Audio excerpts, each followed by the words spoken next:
Ele diz que na caverna que você tem medo de entrar está o tesouro que você busca. Se a gente parar para pensar, o que é o tesouro? Viciante, né? E esse ciclo, por que acontece repetidamente? Não era para eu já ter aprendido e ter seguido em frente? Mas a gente sempre está vendo a vida de um andar superior, digamos assim. Quando você é capaz de enfrentar algo que te paralisava, quando você é capaz de enfrentar um medo, da mesma forma que você falou, você vai integrando dentro de você possibilidades, você vai integrando dentro de você aprendizado sobre tudo. É engraçado que tem uma frase de um professor que eu gosto muito, de um mitólogo chamado Joseph Campbell. Ele diz que na caverna que você tem medo de entrar está o tesouro que você busca.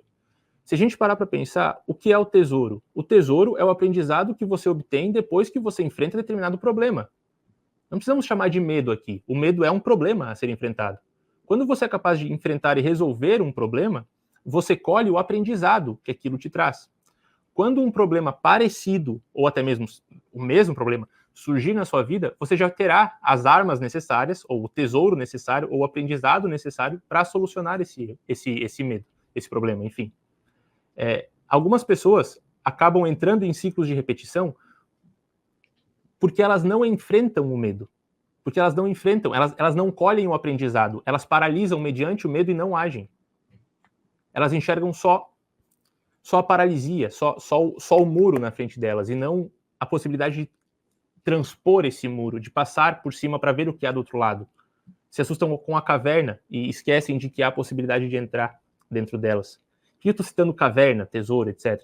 É porque tem uma história que se repete em quase todas as tradições, que é aquela história do reino. Então, há uma princesa nesse reino, vem um dragão, rapta a princesa, leva essa princesa até o seu covil, e o rei do reino fica triste, a esposa do rei, a rainha, fica triste também, o reino começa a padecer, os cavaleiros, os heróis daquele reino têm medo de enfrentar o dragão, e aí surge então um cavaleiro, um jovem rapaz, dotado apenas da sua armadura, que não necessariamente seja uma armadura tão grande, uma pequena espada, e ele era apaixonado secretamente pela princesa. E ele decide, voluntariamente irei até o covil desse monstro, até o covil desse dragão, e recuperarei a princesa.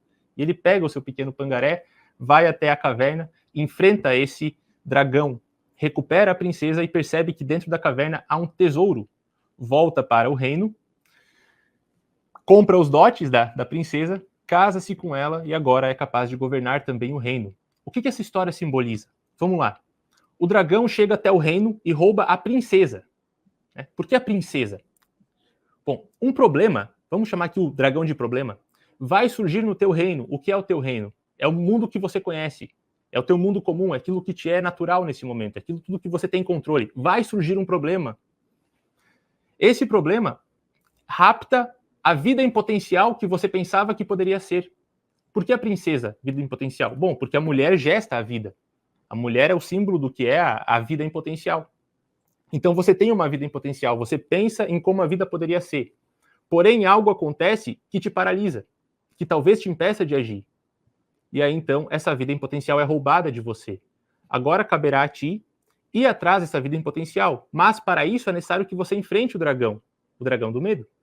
Ao enfrentar esse dragão, você recupera tanto a vida em potencial que você poderia viver, você começa a agir de acordo com essa potência e descobre, dentro dessa caverna do medo, algo que faça sentido, talvez uma vida com mais significado, uma vida com mais beleza, uma vida com mais consciência sobre tudo.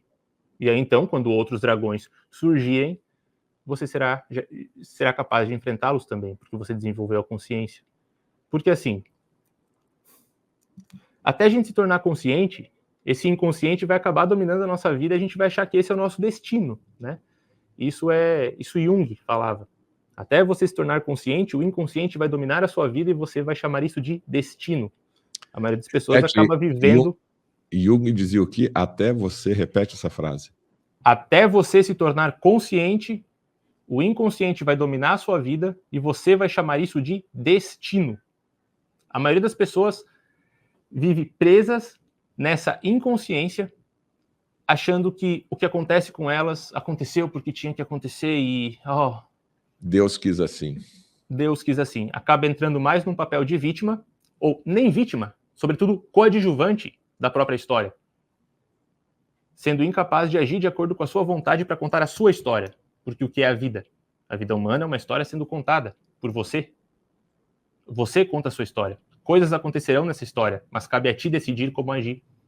Se você acha que aconteceu e não há o que fazer, você já se torna coadjuvante da própria história. E vai se afastando cada vez mais de ti mesmo. Histórias, porque elas sempre prestam tanta atenção em uma determinada liderança, e às vezes a liderança não é nem tão boa e nem tão má, né? Ou às vezes é muito mais malvada do que boa, né? Porque quando tem uma liderança boa, toda a sociedade prospera, né? Por que a gente gosta tanto dessas histórias? Por que os filmes, as novelas, os livros, e quando você conta uma história dessa, sempre chama atenção? Isso tem a ver com o inconsciente coletivo? Exatamente. Isso é uma ótima forma de ver, falar sobre o inconsciente coletivo. Sobre a narrativa, sobre o porquê contar histórias é tão importante, é tão necessário para a gente. Desde que a gente começou a desenvolver a linguagem, a gente começou, na época das cavernas, vamos colocar assim, só para facilitar aqui o entendimento, a gente se reunia ao redor do fogo e um líder, ele falava, ensinava, contava as histórias sobre os guerreiros que foram caçar, que trouxeram a comida para a tribo, que salvaram a tribo da fome, digamos assim. E aí começa a ser contada essas histórias e a gente vai mitificando as coisas. A palavra mito, mitos, do grego, significa narrar, contar, história. O ser humano é um ser que tem linguagem, é isso que nos difere dos animais. E, sobretudo, essa linguagem é poética, uma linguagem de instrução, é uma linguagem de criação, é uma linguagem que é capaz de ensinar, sobretudo, figurativamente falando.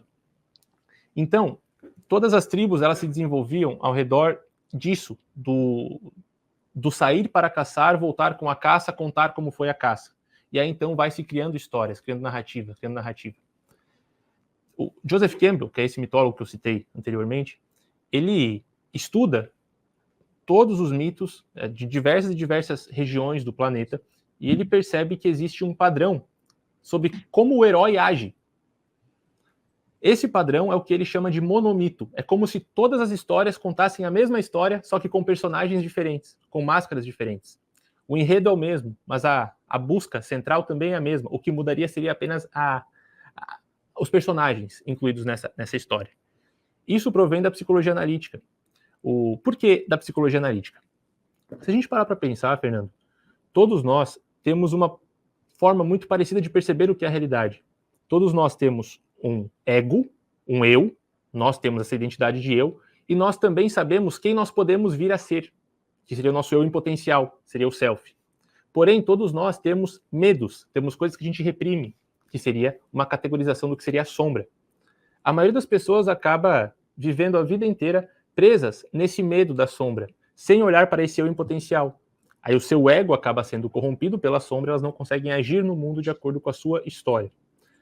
Então, Campbell ele começou a desenvolver esse mito do herói, esse monomito, e chega então um outro estudioso de mitologia chamado Christopher Vogler, que começa a adaptar esses mitos no cinema. Por a gente já ter esse fenômeno da projeção, essa busca por histórias, essa busca por entendimento do que são as histórias, a gente olha para um filme e a gente se identifica com o herói. A gente começa a considerar o herói, o protagonista, como sendo alguém próximo. E eles começam a inspirar a gente também.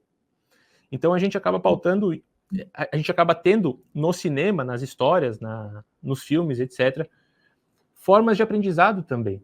A gente vai se apropriando da cultura, daquilo que acontece no filme. Como se o filme fosse, de fato, uma história sendo contada para nós mesmos e a gente é capaz de se inspirar nesse filme para agir na realidade. Acredito que todos aqui têm um filme preferido, um ator preferido, alguém que acaba inspirando essa pessoa a agir. Os filmes do Rocky Balboa, por exemplo, das antigas. Sylvester Stallone, ele acaba... Se a gente assiste aquele filme, no outro dia você quer se tornar um boxeador ou você sente muito mais vontade de agir na realidade. Eu vou enfrentar meus medos, eu vou conseguir. Isso mexe com algo dentro de você chamado de entusiasmo. Entheos, é como se fosse o Deus interior, a vontade. Isso age em você.